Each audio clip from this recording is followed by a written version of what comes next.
Осыдан 2 ай бұрын денесі жер қойнына тапсырылған 63 жастағы тұрғын тірі болып шықты.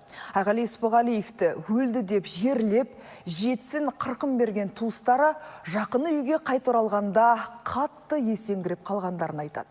Сөздерінше жоғалып кеткен туыстарының денесін мәйітханадан алған екен. Ал ДНК сараптамасы шілдеден бері бұзылып кеткен сүйекті Айғалиға тиесілі екенін 99%-ға дәлелдепті. Өлгені қайта оралған отбасы енді полицейлер де, медициналық сарапшылар да өтірік анықтама үшін сотқа бермекші. Адам шошырлық оқиға туралы Ақжайық сайты жазған болатын.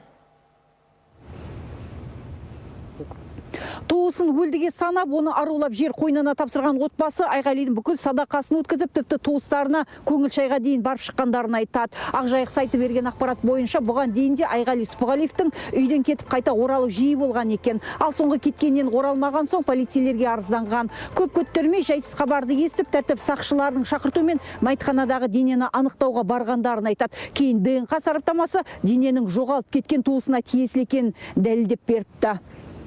Сараптама қорытындысы бойынша табылған сүйек менің ағамдікі екенін көрсетті. Біз мәйітті үйге алып келіп, 4 қыркүйек күні Жұлдыз шағын аудандағы мұсылман зиратына жерледік. Барлық рәсімді өткеріп, тіпті қайтыс болған туралы куәлікті де алдық. Туыстарымыз көңіл шайға шақырып, көңіл айтты. Ал Айғали дін аман үйге оралғанда менің қызым Сәуле құлап қала жаздады.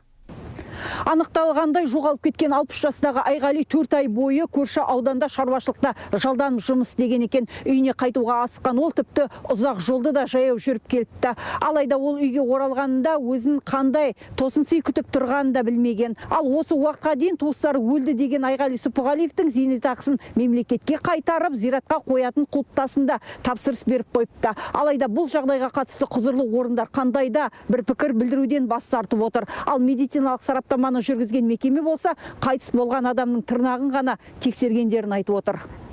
Тек сараптама қорытындысына қарап, мәйіттің қандай да бір нақты адамдық екеніне сенімді болуға болмайды. Сондай-ақ теріс шыққан 0,8%-ды да ұмытуға тиісті емеспіз. Қазір о дүниеден оралған туысымен қайта қауышқан отбасы сотқа арыз беруге дайындалып жатыр. Олар жалған ақпарат берді деген полицейлер мен медицина сарапшыларын жазаға тартуды сұрап отыр. Ал өлдіге саналған Айғалидің орнына жерленген адамның кім екені белгісіз. Әзірге тек сүйектің қайта қазылып алғандығы туралы бейресми ақпарат қана бар. Жанар Қожанова, Бағдат Баймурзин, Информбюро.